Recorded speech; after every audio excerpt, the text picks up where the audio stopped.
Welcome to daily fact. आज हम बात करेंगे गुड गवर्नेंस डे के बारे में, प्लस साथ में कुछ इंपॉर्टेंट पॉइंट्स डिस्कस करेंगे related to the good governance, और साथ के साथ में बात करेंगे अबाउट अटल बिहारी वाजपेयी जी। ये टॉपिक प्रीलिम्स के लिए काफ़ी इंपॉर्टेंट रहता है, इवन गुड गवर्नेंस जो है वो मेंस के लिए भी काफ़ी इंपॉर्टेंट है। तो यहाँ पर हम साथ के साथ में कुछ पॉइंट्स जो है वो मेंस के लिए भी डिस्कस करेंगे, जिसको हम अपने आंसर में इंक्लूड कर सकते हैं। अगर आप हमारे साथ नए जुड़े हो तो आप हमारे इनिशिएटिव को सब्सक्राइब कर सकते हैं और साथ में शेयर कर सकते हैं। तो सबसे पहले तो हमें याद रखना है कि 25 दिसंबर जो कि क्रिसमस डे के फॉर्म में भी जो है वो ऑब्जर्व किया जाता है, सेलिब्रेट किया जाता है वर्ल्ड वाइड, लेकिन भारत में 25 दिसंबर को जो है वो गुड गवर्नेंस डे के लिए जो है वो ऑब्जर्व किया जाता है। इस दिन जो है वो अटल बिहारी वाजपेयी जी का जो है वो बर्थ हुआ था, और उनकी बर्थ एनिवर्सरी को जब हम गुड गवर्नेंस डे की फॉर्म में जो है वो ऑब्जर्व करते हैं या सेलिब्रेट करते हैं। अभी देखिए, सबसे पहले हमें जो पॉइंट समझने हैं जो प्री के लिए इंपॉर्टेंट रहते हैं, कि जो गुड गवर्नेंस डे हमने सेलिब्रेट करना शुरू किया, ये शुरू किया था हमने 2014 से।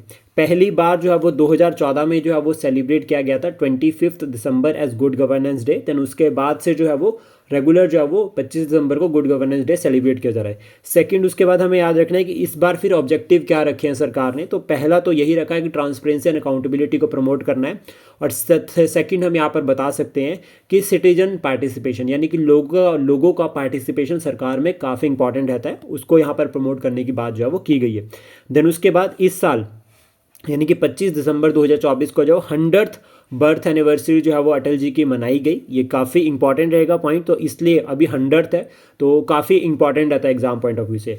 देन उसके बाद यहाँ पर एक कैंपेन भी है कि सरकार गांव के ओर, जो कैंपेन यहाँ पर ये शुरू किया गया, ये आपका दिसंबर 19 से लेकर 24 दिसंबर तक जो है वो ये जो है वो कैंपेन चला, जिसमें जो टारगेट रखा गया वो ये रखा गया कि जो आपका प्रशासन या फिर सरकार प्रशासन गांव की ओर, मतलब हम क्या कर रहे हैं, विलेज लेवल तक जो है वो प्रशासन को लेकर जा रहे हैं। तो दैट मीन्स सरकार क्या है, डायरेक्टली जो है वो हम क्या बना रहे हैं, अकाउंटेबल बना रहे हैं टू द पीपल। देन उसके बाद यहाँ पर सिग्निफिकेंस की अगर हम बात करेंगे, क्या जो है वो इस डे का सिग्निफिकेंस रहता है हमारे लिए, तो सबसे पहला तो यही रहता है कि ऑनर जो है वो पे करते हैं आप अटल बिहारी वाजपेयी जी को। उनकी जो बर्थ एनिवर्सरी है ये हमारे लिए लीगेसी है एक तरह से, क्योंकि उन्होंने बहुत जो है वो काम किया है गुड गवर्नेंस को प्रमोट करने के लिए।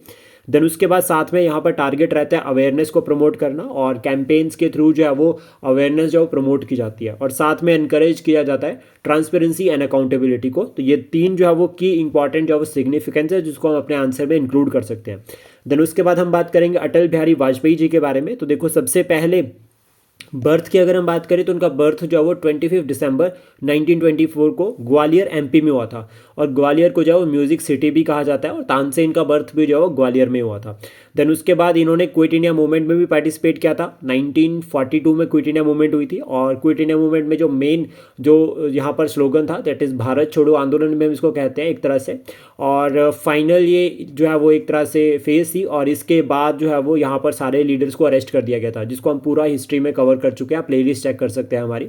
देन उसके बाद यहाँ पर इन्होंने जो है वो नेशनल जो पॉलिटिक्स है उसमें भी जो है वो पार्टिसिपेट किया थ्रू भारतीय जनसंघ। भारतीय जनसंघ के जो है वो काफ़ी इंपॉर्टेंट लीडर भी ये रहे हैं। देन उसके बाद एमपी बने, ये बहुत इंपॉर्टेंट रहता है, लोकसभा के लिए 9 बार एमपी बने और राज्यसभा के लिए 2 बार। देन उसके बाद की रोल की अगर हम बात करें तो एज अ प्राइम मिनिस्टर 3 बार प्राइम मिनिस्टर बने, जिसमें 1996 में 13 दिन के लिए प्राइम मिनिस्टर बने थे अटल जी। देन उसके बाद 1998 से लेकर 1999 13 मंथ्स, पहले 13 दिन फिर 13 महीने, और उसके बाद 1999 से लेकर 2004 तो फुल टाइम जो है वो यहाँ पर प्राइम मिनिस्टर बने थे, और इंपॉर्टेंट है। Then foreign minister, as a foreign minister भी जो है उन्होंने सर्व किया है, और लीडर ऑफ द अपोजिशन भी जो है उन्होंने काम किया है, ये बहुत इंपॉर्टेंट रहेगा। देन उसके बाद अदर फीचर्स की हम बात करें या अदर फैक्ट हम डिस्कस करेंगे रिगार्डिंग, तो पद्म विभूषण जो है वो उनको मिला है।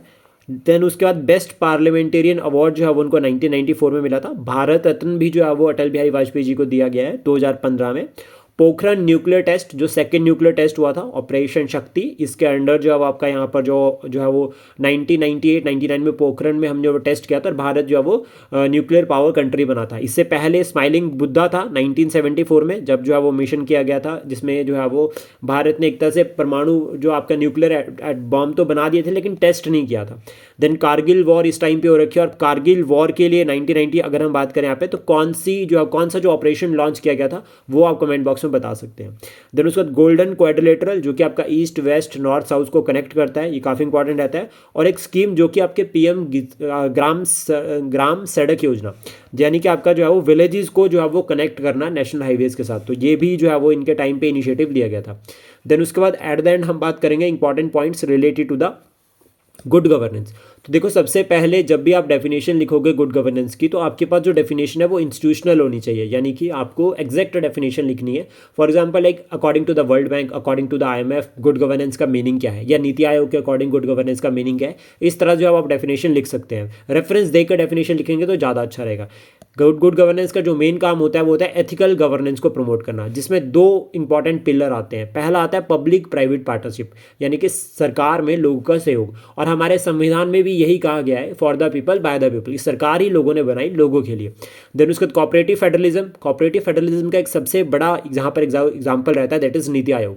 नीति आयोग जो कॉपरेटिव फेडरलिज्म पे वर्क कर रही है, कि जो आपका प्रिंसिपल है नीति आयोग का, वो कॉपरेटिव फेडरलिज्म से लिंक करता है। सेकंड, उसके बाद नीति आयोग कॉम्पिटिटिव फेडरलिज्म से भी लिंक कर रहे हैं, क्योंकि नीति आयोग रिपोर्ट्स भी रिलीज करती है, जैसे मल्टी डायमेंशनल पॉवर्टी इंडेक्स हो गया इंडिया में, इस तरह से हम समझ सकते हैं। देन उसके बाद नेक्स्ट है, यहाँ पर जो गुड गवर्नेंस में जो एक और प्रिंसिपल लिंक होता है दैट इज सस्टेनेबल डेवलपमेंट। और सस्टेनेबल डेवलपमेंट की जब हम बात करते हैं तो एक तो SDGs आते हैं, जिनको हमने 2015 में अडॉप्ट किया था, और टारगेट जो हमारा 2030 तक का है, जिसमें आपके 17 गोल्स और 169 जो है वो टारगेट्स है। देन सस्टेनेबल डेवलपमेंट में यहाँ पर इंक्लूसिव इनोवेटिव जो है वो ग्रोथ इंक्लूड होती है, यानी कि हमें एक ऐसी ग्रोथ को प्रमोट करना है, ऐसी इकोनॉमिक ग्रोथ को प्रमोट करना है जिसमें इंक्लूसिवनेस भी हो, इनोवेटिव भी हो, और एक तरह से होलिस्टिक जो है वो हम अप्रोच लेकर चल रहे हैं। देन गवर्नमेंट के initiatives with respect to good governance, ये भी हम देखेंगे, प्लस साथ में गुड गवर्नेंस में और क्या क्या इंक्लूड होता है, तो effectiveness, efficiency, participation, transparency, accountability, constitutionalism और रूल ऑफ लॉ, ये सभी जो है वो एक इंपॉर्टेंट जो है वो आपके कंस्ट्रेंट्स हैं, जो कि आपका जो मेनली गुड गवर्नेंस को बनाते हैं। देन उसका गवर्नमेंट के इनिशिएटिव्स की अगर हम बात करें कि भारत सरकार ने क्या इंपॉर्टेंट इनिशिएटिव्स, तो सबसे पहले तो आप ये डे ही बता सकते हैं कि गुड गवर्नेंस डे जो है वो हम ऑब्जर्व करते हैं, सेलिब्रेट करते हैं नेशन वाइड। देन उसका डिजिटल इंडिया का इनिशिएटिव हमारा है, जिसमें जो है वो हर चीज़ जो है वो अब डिजिटाइज्ड हो रही है, इससे ट्रांसपेरेंसी एंड अकाउंटेबिलिटी बन रही है।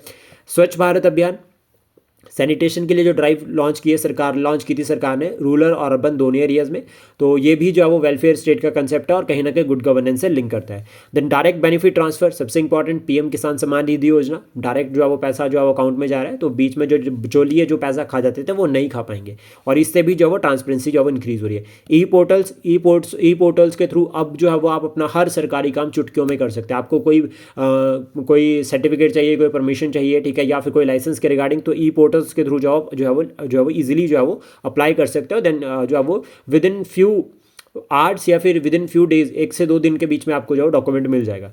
देन उसके बाद आत्मनिर्भर भारत अभियान, ये भी जो है कहीं ना कहीं गुड गवर्नेंस के साथ लिंक करता है। और यहाँ पर जो AI है, ये आर्टिफिशियल इंटेलिजेंस भी है, ठीक है, एक तो पिलर ये भी आता है गुड गवर्नेंस में। और सेकंड यहाँ पर जो आता है दैट इज एस्पिरेशनल भारत या एस्पिरेशनल इंडिया, तो ये भी जो है वो लिंक करता है AI के साथ। देन उसका RT एक्ट 2005, जिसके थ्रू जो है वो हम गवर्नमेंट को एक तरह से अकाउंटेबल बनाते हैं, ट्रांसपेरेंट बनाते हैं। आई होप जो इन्फॉर्मेशन हमने regarding the good governance discuss की वो आपको एग्जाम के लिए हेल्प करेगी। Please support, share and subscribe daily fact. Thank you for today.